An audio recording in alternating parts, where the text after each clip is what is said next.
Welcome to episode 153 of the All the Book Show. Has it really been 153 episodes? Yeah. Where does the time go? The time goes where we record it. In real time. At the David A. Howe Public Library. Oh, okay. I'm sorry, you were introing. Go ahead. No, it's okay. Right. I was just trying to tell people that we talk book news, Yes, author news, we sure do. literary news, and sometimes author interviews. That's right.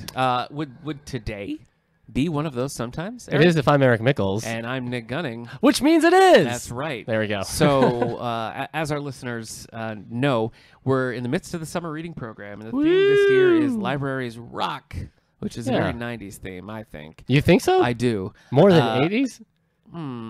Tough call. The thing is, did Libraries Rock change the world?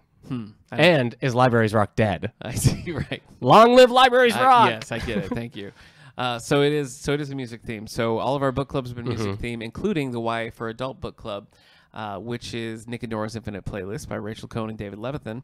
So we reached out to Rachel Cohn. Eric sat down and did a nice interview with her, which you're going to hear a little bit later. Yeah, So I did that interview. Exciting times. Yes, you did. Crazy. Yes, you did. That was your first one.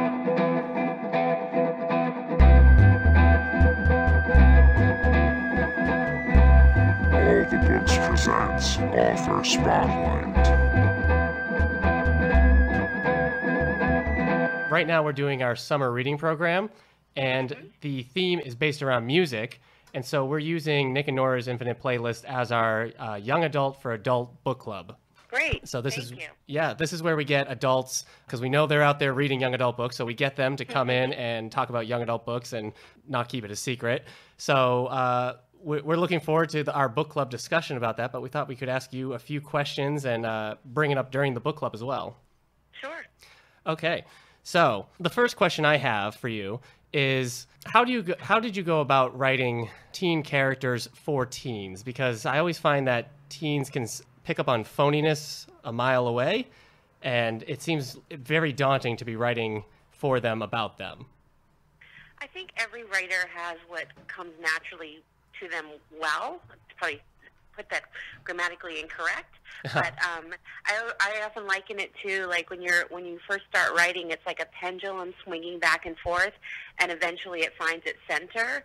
And writing for teens for me was sort of the same. I tried a lot of different things until I had written a few adult novels and that never sold, and several people who read them commented that when the characters were teenagers, the writing seemed to be so much better. Okay. And a lot of people said, not a lot of people, but several people commented, you know, when you write those sections, you seem to get stuck there. Maybe you should stay there. Okay. So I tried it, and lo and behold, that was, you know, kind of where the pendulum swung for me. Right. It was like that was the right fit. Okay. And you enjoyed doing that then? I really do. It's super fun, and you know, I think many YA writers will tell you the best part about writing those books is it's not even the part of the writing; it's that the audience is so great. Teenagers are such great readers, and they're so passionate in their convictions, whether they're telling you how much they love your book or how much they hate your book. Right. It's completely open, sincere, honest, passionate, and undiluted, and that's a really, really wonderful thing that we adult readers lose to a certain extent. Right, sure. So was writing the setting during one whole night challenging, or was that freeing to just have it within less than 24 hours, really? It was great because it put a natural close to the book.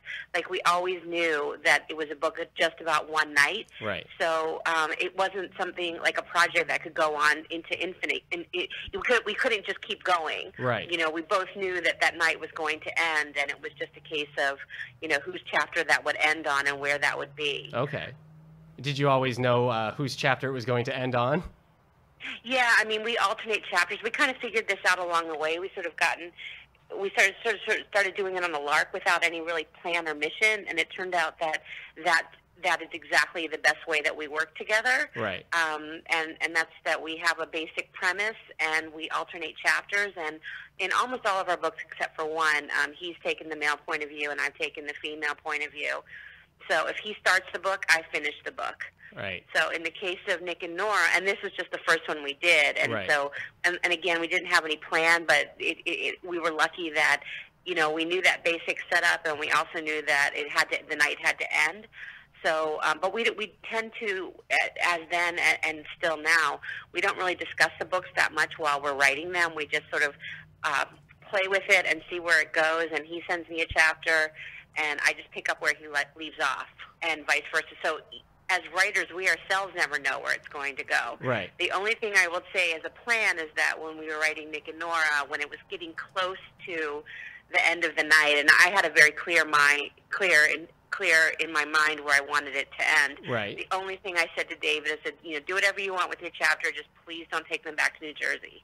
Okay. Keep them in the city, don't put them out anywhere else. Right. That was the only thing I said. Okay. I mean, I had the question, you kind of answered it, but what was it like co-writing? What do you guys bring to each other's work that maybe surprises you or helps you with that whole experience? Because a lot of people do co-write with each other, and I always find that fascinating. Yeah, everyone's process is different. Ours, we just had a whole lot of fun with it, and we couldn't have known this when we got into it, but, our writing style is just, it clicks very well. The chemistry is very good. And the one thing I've learned about our collaboration and why it works for us at least is that in any collaboration, to me, the key is not just chemistry, but also trust. And we very much trust each other with Right. where we're going to go, especially because we send that chapter off and we don't know where the other person's going to take it. Okay. And, to the extent that we kind of load each of our own chapters with little subtle cues, like where we want it to go. Right. Like, here, I'm literally pitching this ball to you. Okay. And, I feel like I always throw him several ones, and he never takes the ones Okay. that I throw him. He'll take some obscure sentence, that I didn't even realize I'd written, Right. and run with that. And vice versa very often. So it creates a lot of the fun playfulness of it, Mhm. but also there has to be this trust that when somebody goes off in the direction that you did not set them up for, Right. you did not anticipate, that's okay. Okay. They're shared characters, and we both have to have the trust that where you go with it works for me. And except for very few rare occasions that were just little blips, we tend to be on the same page with it all. And luckily, the one thing that is nice with our own chemistry is that our voices sound enough alike that when we're writing the shared characters, as opposed to the ones who have the point of view, it sounds the same. Right. Okay. It meshes well. It sort of sounds like that game kids play where you say one word and the next person has to say the second word, and in the end you make a story together.